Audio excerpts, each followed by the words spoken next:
पर किल दिल बन के ना जाने कितनों को ठिशूम कर दिया। पर इस बार कहानी थोड़ी अलग है। इस बार इनकी लड़ाई खुद से है। Everyone, please welcome the girl on the train, Pariniti Chopra, and the director of the film, Ribhu Dasgupta.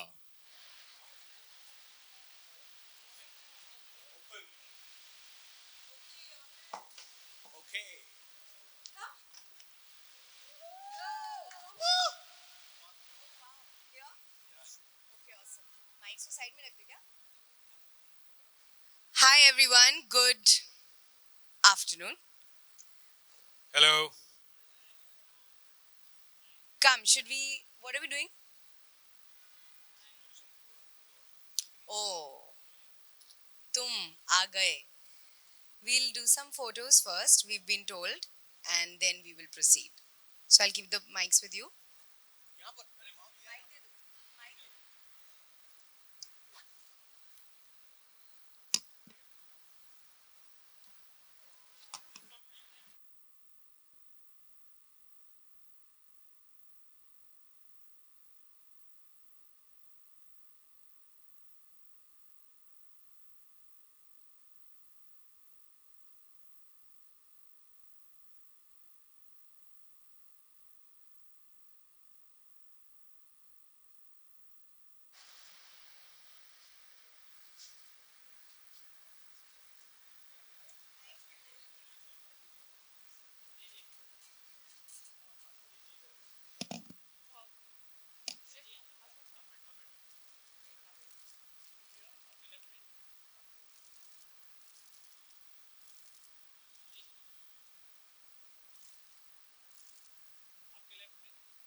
Let's play the trailer once again.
The floor is now open for questions. You may now address the talent.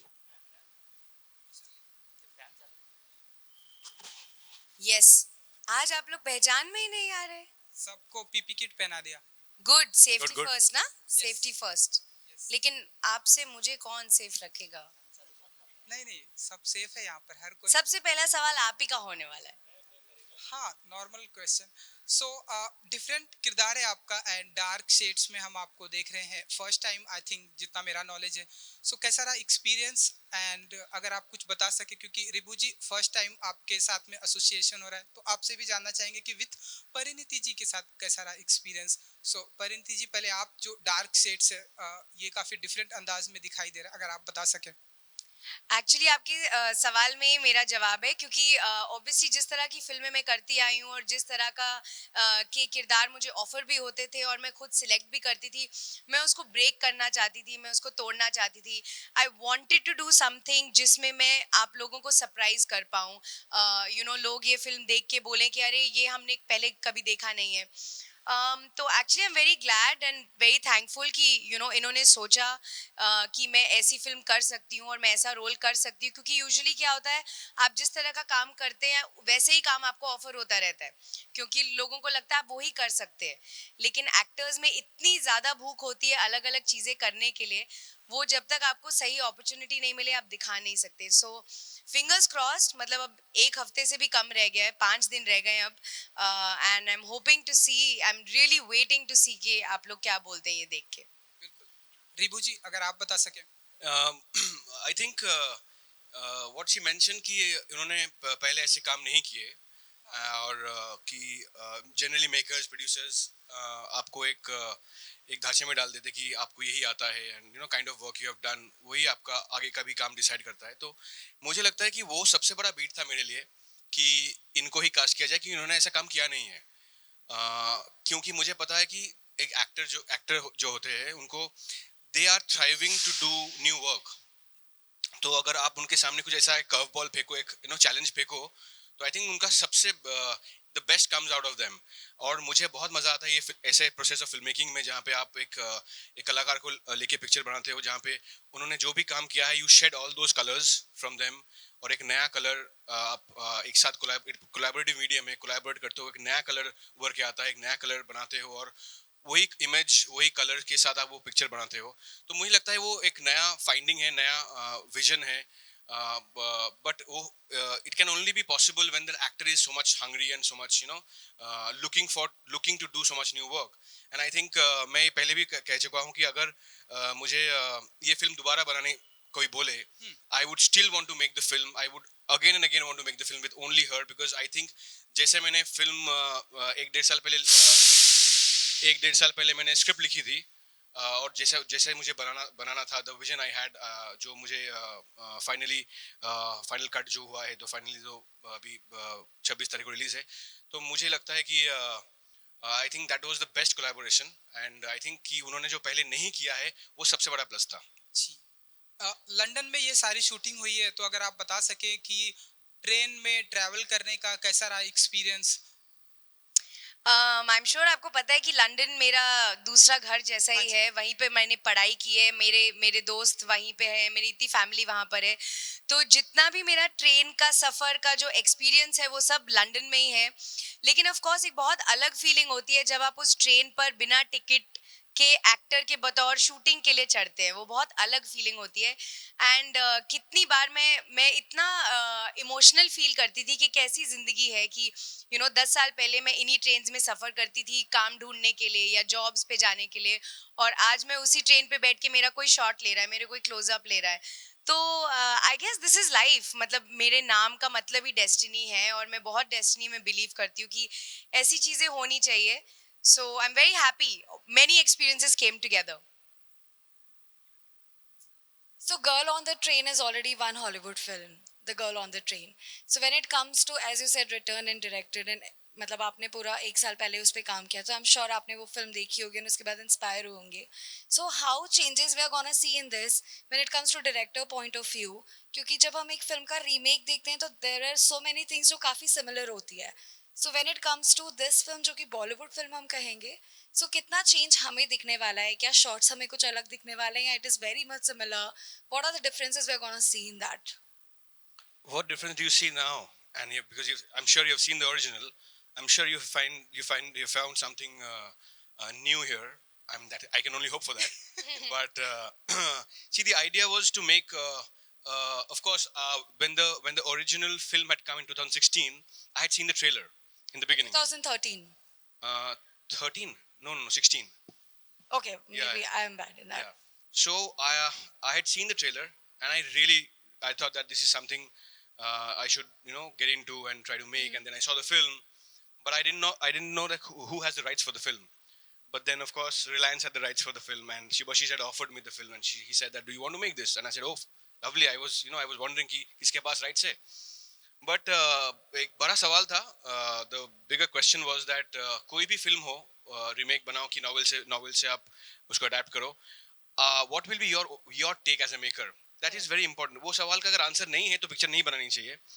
So I think जब तक वो सवाल की answer नहीं था मेरे पास, तो I did not say okay to it in the sense that I did not say that कि नहीं नहीं मुझे बनानी है.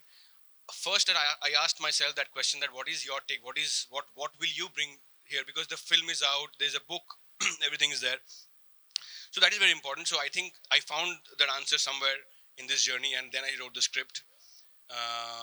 Of course, when you see the film on the 26th, you will see that the characters are much more detailed. It's much more layered.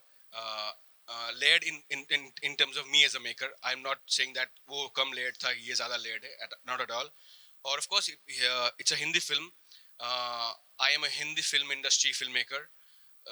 I make films for Indians primarily, जो कि हिंदुस्तान की जनता है, उनका कंजम्पशन के लिए. तो of course उसके लिए जो भी कुछ इधर उधर चेंजेस करना था हमने किए हैं वो. But primarily the overall structure and story is similar because हमारे पास उसके rights थे. But of course once you see it on the 26th, you will know what I'm saying. So coming to the Pariniti, when you got an offer for this film, as you said, you waited long to do such character. So what was your reaction? You also thought like कि यार already Hollywood में आ गई है, we are gonna make a Bollywood. So किस तरह से character sketch पे काम हुआ है? एक्चुअली ये फिल्म का जो ऑफर था ना वो बहुत जैसे यूजुअल ऑफर होता है, आपको फोन किया जाता है, आप स्क्रिप्ट पढ़ते हैं और हाँ बोलते हैं, एग्जैक्टली वैसा था नहीं. Okay.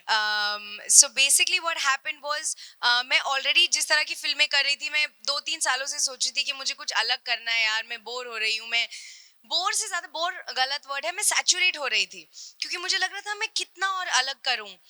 लेकिन वो आधी मेरी गलती भी थी क्योंकि मैं वैसे रोल सिलेक्ट भी कर रही थी. तो 2-3 सालों से मैं सुन रही थी कि ऐसी एक फिल्म बन रही है गर्ल ऑन द ट्रेन, और मैंने ऑब्वियसली किताब मतलब मेरे घर में बहुत किताबें हैं, मैं बहुत किताब पढ़ती हूँ, so this was one of them. And मैंने सुना कि ये कहीं पे हो रही है. उस टाइम मैंने सुना कि इसकी कास्टिंग हो चुकी थी, तो मैंने कहा चलो अभी गई ये फिल्म, मेरी हाथ नहीं है, मैं कुछ और ढूंढती हूँ. फिर 1-2 साल तक मैंने सोचा कोई शूटिंग की खबर नहीं है, कोई ये फिल्म बन नहीं रही है, इसको जरा दोबारा पूछा जाए. So I kind of reached out to them and said कि आप अगर ये फिल्म बना रहे हैं, आपको लगता है कि मैं सही हूँ, can I read the script. And वहां से जवाब यह है कि अरे हम लोग भी आप ही को एक्चुअली कांटेक्ट करने वाले थे. तो सिमिलर टाइम पे आप इमेजिन कीजिए, मतलब 2 साल के गैप के बाद सिमिलर टाइम पे हम लोग एक दूसरे को कांटेक्ट कर रहे थे. सो लाइक आई सेड, किस्मत एंड डेस्टिनी बहुत बड़ी चीज होती है. सो फाइनली मैंने ये फिल्म की and I think it was the best thing that happened. No doubt, as we can see you in the film also, you're looking tremendously awesome. And I'm Thank you. sure आपने आपके personality पे काफी सारा काम किया है, because to do such character, as we are seeing, there's action, there's thriller. So कितना वक्त लगा to come down in that particular character? वो सब इनका है. उनको हमने एक रूम पे लॉक कर दिया था 7 दिन के लिए, और फिर बहुत पीटा उनको हमने. नहीं इट्स अ प्रोसेस यार. मैं एक्चुअली ऐसी इंसान, ऑब्वियसली आप लोगों को पता है मैं ऐसी इंसान हूँ नहीं, लेकिन इसलिए फिल्म करने में इतना मजा आया मुझे, बिकॉज आई फेल्ट लाइक जब मैं एक सीन पढ़ती थी तो जो मेरा फर्स्ट इंस्टिंक्ट होता था ये सीन करने के लिए, मैं उसको कैंसिल करती थी और मैं दूसरा कोई इंस्टिंक्ट ढूंढती थी, क्योंकि जो मेरा फर्स्ट इंस्टिंक्ट था, I used to feel like it's very me. And we always use to make this joke कि हमको अच्छी एक्टिंग नहीं देखनी, हमको नई एक्टिंग देखनी है. We want to see something new from you. तो हमेशा मैं सोचती अच्छा ये लाइन मैं ऐसे बोलती हूँ, मैं उसको कैंसिल करके कुछ और ढूंढती थी. सो द प्रोसेस वाज, जब मैं शूट कर रही थी, हमारी बातें, हमारी discussions, and we made it as we went. लेकिन मैंने इस फिल्म के लिए बहुत होमवर्क किया है. आई रिमेंबर मैंने प्रोडक्शन को बोला था कि मेरे कमरे में लंदन में एक बहुत बड़ा मिरर लगा दो और उस मिरर के सामने में चलने की प्रैक्टिस, और क्योंकि ऑब्वियसली आपने देखा है अल्कोहलिज्म का है और उसकी प्रैक्टिस मुझे ज़्यादा है नहीं. तो वो ड्रंक कैसे लगेगी, वो दिखेगी कैसी, आंखों को कैसे अफेक्ट करता है अल्कोहल, ये सब चीज़ें मैं रिहर्स करके अगले दिन सेट पे जाती थी. माइक, आपको किस तरह का एप्रिसिएशन मिल रहा है इंडस्ट्री की तरफ से इस ट्रेलर को लेके, कुछ बताना चाहिए? आपके फ्रेंड्स, कई सारे फ्रेंड्स हैं. मुझे एक्चुअली इतना अच्छा फीडबैक मिल रहा है. मुझे ऐसा लगता है जैसे फिल्म रिलीज हो चुकी है और फिर मुझे याद करना पड़ता है कि अभी एक हफ्ता बाकी है, अभी फिल्म आनी बाकी है. बट ऑनेस्टली मैं इस बारे में भी बहुत मजाक करती हूँ कि जिस दिन हमने ट्रेलर रिलीज किया था उस दिन मुझे मेरा फ़ोन 4 बार चार्ज करना पड़ा, क्योंकि इतने फ़ोन्स और मैसेजेस पे मैं थी. और ये मैं बहुत पॉजिटिवली बोल रही हूँ ऑब्वियसली, कि I really I never received such a feedback, I never received such a response. जहाँ भी मैं जा रही हूँ लोग इस फिल्म के बारे में मुझे बोल रहे हैं. सो हम लोग तो नर्वसनेस से मर रहे हैं ऑनेस्टली, बट आई होप अभी बस 5 दिन में सब अच्छा जाए, सब अच्छा जाए. Please pray for us. So, hello, sir. Hello, ma'am. Hi. Being an Indian adaptation, why did you choose to not make the location of the shoot also Indian per se? In India. In India, yeah. Oh, there's a story behind it, you know. तो because इसके पहले वाली film मैंने कलकत्ता में बनाई थी. तो अदिति राव हैदरी जो है हमारे दूसरे very important character she is playing. तो अदिति का एक सजेशन था कि रिभु आप ये पिक्चर कलकत्ता में क्यों नहीं बनाते हो, बिकॉज इंडियन अडेप्टेशन है, कलकत्ता है, आपने कलकत्ता में शूटिंग किया है, पिछला फिल्म आपने बनाई है. तो मेरा एक ही आंसर था उसका कि अगर वो कलकत्ता में बनाऊंगा तो वो गर्ल ऑन द ट्रेन नहीं होगा, वो गर्ल ऑन द ट्रैम हो जाएगा. तो मुझे लगा कि उतना धीरे धीरे ट्रैम चलती है तो पिक्चर भी उतना ही स्लो हो जाएगा. नहीं ये जोक था. ऐसे जोक्स हमें पूरे दिन सुनने पड़ते हैं, आप लोग तो बस आधे घंटे के लिए सुनने आए हो. सोचो हमारी हालत. एक्चुअली जो बुक है वो लंदन में बेस्ड है. जो फिल्म बनी थी एमिली ब्लंट के साथ वो न्यूयॉर्क में थी. तो मुझे I wanted to be true to the book. तो इसीलिए लंदन, और जब आपको पता है इनका दूसरा घर है लंदन में, तो हमको लगा कि घर में भी रहेगी, शूटिंग भी हो जाएगा. घर में रहेगी. बट ये लोग बहुत मजाक उड़ाते थे मेरा लंदन में, क्योंकि मैं कहीं भी जाती थी तो वो लोग मुझे अगले दिन जैसे लोकेशन बताते थे कि अच्छा हम लोग यहाँ शूट करें, तो मैं बोलती थी अच्छा हाँ ये ना. तो ये लोग बोलते थे कि तुम प्रोडक्शन ज्वाइन कर लो या कि लोकेशन मैनेजर बन जाओ, तुम एक्टिंग छोड़ दो इस फिल्म के लिए. लंदन में आपको ट्यूब में ट्रैवल करने के लिए ना एक कार्ड लगता है, उसका नाम है ऑयस्टर कार्ड. हाँ. तो इनके अगर आप वॉलेट देखोगे ना, क्रेडिट कार्ड नहीं मिलेंगे, ऑयस्टर कार्ड बिल्कुल मिलेगा आपको. Unfortunately, we are running out of time. We only hello have sir. time for one hello last ma'am. question. Actually मेरा सवाल ये है, जिस तरह से the girl on the train एक अलग स्टोरी है, एक अलग कॉन्सेप्ट है, इसी तरह आने वाले समय में क्या आप किस तरह की स्टोरी पे काम करना चाहेंगे? आपके कुछ अपकमिंग प्रोजेक्ट जो आपने सोचा है जिस पे काम करने का, ऐसा कुछ है आपके पास थिंक? मैं आपको एक्चुअली एक बहुत जरूरी बात बोलना चाहती हूँ. मुझे ऐसा लगता है जेन्युइनली, और हम इस बारे में बहुत मजाक भी करते हैं कि इस फिल्म ने ना मुझे बदल दिया है as a person, as an actor. क्योंकि मैं हमेशा से एक बहुत गीकी स्टूडेंट, एकेडमिक लड़की थी. एंड मुझे टीचर से सवाल करना, क्लास में टॉप करना, हर जगह यही मेरा सिस्टम था. और आपको पता है कि मैं पहले बैंकर थी एक्टर बनने से पहले. तो इस फिल्म पे ना मुझे वही प्रोसेस दोबारा मिला. एक टीचर, एक स्टूडेंट होमवर्क कर रहा है. मुझे कभी भी ऐसा नहीं लगा कि मैं कोई हीरोइन हूँ और मैं सेट पे बस 4 घंटे शूटिंग करके घर जा रही हूँ. इट फेल्ट लाइक कोई भी मीडियोकर टेक ओके नहीं होगा. मुझे डांट पड़ती थी जब मैं कुछ गड़बड़ करती थी, जब अच्छा करती थी तो मुझे ताली बजती थी. सो मुझे फाइनली इस फिल्म पे जाके लगा कि यस, ऐसे मुझे काम करना था और ऐसी फिल्मों पे काम करना है. सो आई फील कि अभी मेरे जितने भी आगे के चॉइसेस होंगे, जिस तरह की भी मैं फिल्में करूंगी, जैसे ऑलरेडी मैंने साइना नेहवाल शूट की है, इसके बाद मैं एनिमल शूट करने जाऊंगी. ऑलरेडी मेरा प्रोसेस बदल गया है. The way I choose scripts या the way I read scripts. मैं पहले से बहुत ज़्यादा मेहनत करती हूँ, मैं पहले से बहुत ज़्यादा एक्साइटेड हूँ काम को लेके, एवरीथिंग. सो आई विश ये फिल्म और भी पहले आ गई होती मेरी लाइफ में, मैं पहले से ही ये सेट हो जाती. Ma'am, the girl on the train का कुछ गाना है जो आप गाकर सुनाएंगे? हाँ, बिल्कुल बिल्कुल, सुनाइए सुनाइए. ये तो हो नहीं. ओके या तो मैंने एक गाना गाया है मतलबी यारियां, तो मैं उसकी 2 ही लाइन गाऊंगी. सोई नजर में 100 दर्द जागे, बिखरती गई मैं जोड़े जोड़े धागे, हारियां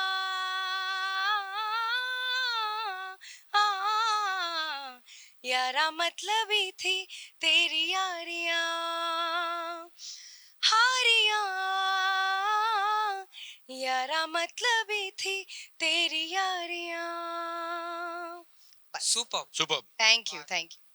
परिणीति जी ऐसे Oh. एक्टिंग के साथ साथ गाना भी बहुत अच्छा गाती है. जी बिल्कुल बिल्कुल. Stop. हम कब We, से बोल we रहे can हैं करने के. we can proceed to photographs now. Huh? Ah, Sorry? We can proceed for pictures. Sir, he's in the middle of the question. Huh. The girl on the train the white tiger भी आई है हाँ. प्रियंका चोपड़ा जी की Netflix पे, अगर आपने देखी हो Of and course. तो अगर आप बता सके कि आपका क्या रिएक्शन था. लाइक हमने देखी, हमें बहुत आप बताइए कि मेरा रिएक्शन वही था जो पूरी दुनिया का रिएक्शन था कि अमेजिंग फिल्म है. एंड मैं इतनी प्राउड फील करती हूँ कि ऐसी फिल्म की ना ही एक्ट्रेस बट प्रोड्यूसर भी मेरी बहन है. You know I keep saying this कि कुछ ही साल हुए उनको हॉलीवुड गए हुए, और इतनी जल्दी उन्होंने जो सक्सेस पाया है, जिस तरह का वो काम कर रही है, जिस लोगों के साथ एसोसिएट हो रही है, मतलब इट्स अमेजिंग कि वो जिस तरह के हमारे लिए बेंचमार्क्स इंक्रीज करती रहती है. बॉलीवुड में जब वो आई, पहले मिस इंडिया बनी, फिर मिस वर्ल्ड बनी, फिर यहाँ की टॉप एक्ट्रेस, फिर वहां गई एज अ डेब्यूटेंट शुरू हुई, and now she is reached somewhere. You need to at least let him listen to me. Yeah. Otherwise, who am I talking to? I'll finish, then you take the mic. दे दो भाई mic उसको. एक मेरा आखिरी सवाल दें. Okay, let him just finish and then we'll switch the mic. Don't worry. Sir Ribhu sir आपसे भी, क्योंकि OTT प्लेटफॉर्म पर अब ऐसी बातें चल रही, सेंसरशिप की बातें चल रही हैं. परिणीति जी आपसे भी जानना चाहेंगे कि OTT प्लेटफॉर्म पर सेंसरशिप की बातें चल रही हैं एंड गवर्नमेंट की तरफ से भी आया है कि OTT प्लेटफॉर्म पर रूल्स एंड रेगुलेशन होंगे. As an director, as an actor, आपका क्या पॉइंट ऑफ व्यू होता है? देन उसके बाद सबसे पहले तो माइक दे दीजिए, तभी आंसर मिलेगा आपको. उसको बस हार्ट अटैक होने ही वाला है बेचारी को, वो रोने वाली है अब. ओके, दे दिया उन्होंने माइक. नहीं, मैं जल्दी से बोलूंगी कि एक्चुअली हम हमेशा ये बोलते थे कि OTT पे जिस तरह का हम कंटेंट लिखते हैं, जिस तरह का आता है OTT पे, हम कितना कुछ ज़्यादा मज़ा करते हैं और कितने डाइवर्स कैरेक्टर्स हम लिख पाते हैं. एंड सिनेमा में कहीं पर वो रिस्ट्रिक्टेड है, बट उसके कारण, उसकी एक वजह है कि सिनेमा में लोग कम्युनिटी व्यूइंग करते हैं, सब फैमिलीज के साथ, बच्चों के साथ जाते हैं, और OTT पे हम लोग अपने रूम में अकेले भी बैठ के देख सकते हैं, या हम सिलेक्ट कर सकते हैं कि हम किसके साथ बैठकर फिल्म देख रहे हैं. तो वहाँ पे कंटेंट ज़्यादा गट्सी, ज़्यादा वो हो सकता है. आई जस्ट होप ऐसा ही रहे, क्योंकि सेंसरशिप आए ज़रूर, बट आई होप कि जो OTT का मज़ा है वो जाए ना, बस. मुझे लगता है कि सेंसरशिप जो है, देखिए government of India is figuring out कि कैसा सेंसरशिप होगा कि नहीं होगा. आई एम श्योर वहाँ पे बहुत ही सॉर्टेड लोग होंगे जो इसके बारे में डिसीजन मेकिंग करेंगे. बट मुझे लगता है कि बिकॉज अभी इंटरनेट में सब कुछ अवेलेबल है, सब कुछ ही है, मतलब आपको कुछ भी देखना है आप इंटरनेट में देख सकते हो.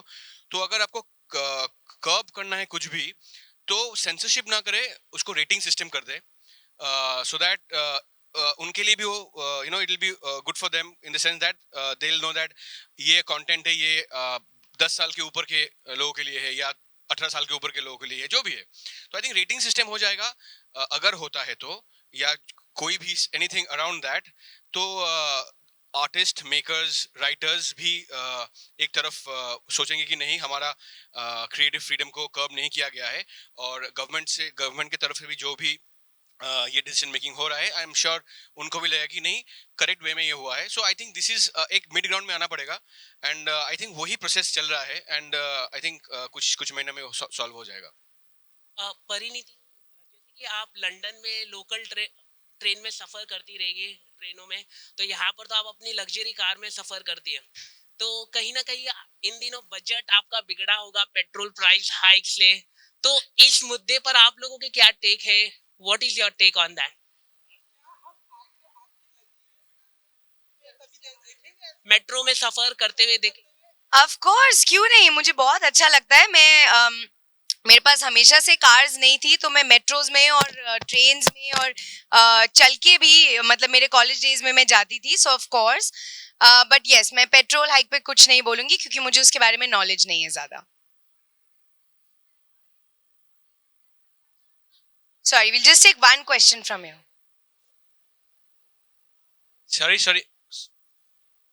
पेट्रोल हाइक के बारे में मुझे नहीं बोलना है, मुझे सिर्फ बोलना है कि मेरे I think everybody should start riding cycles, तो सेहत के लिए भी सही रहेगा, तो कोई भी कंफ्यूजन नहीं रहेगा. हाँ.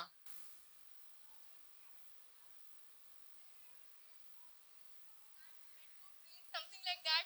Have you ever dreamt of missing your train? So I want to tell you never, क्योंकि मैं बहुत ही ऑर्गेनाइज्ड लड़की हूँ और मैं हर जगह टाइम पे पहुंचती हूँ और सबसे पहले ही जब मैं सुबह उठती हूँ मैं पूरा प्लान बनाती हूँ मेरे दिन का. तो मैंने टचवुड आज तक कभी कोई फ्लाइट में नहीं मिस की, ट्रेन नहीं मिस की, क्योंकि मैं बहुत ऑर्गेनाइज. मैंने आपको बोला था ना मैं बहुत पढ़ाकू और एकेडमिक लड़की थी, तो मेरी ट्रेनिंग बहुत अच्छी हुई है. Thank you so much. Thank thank you you. Guys. Thank you. या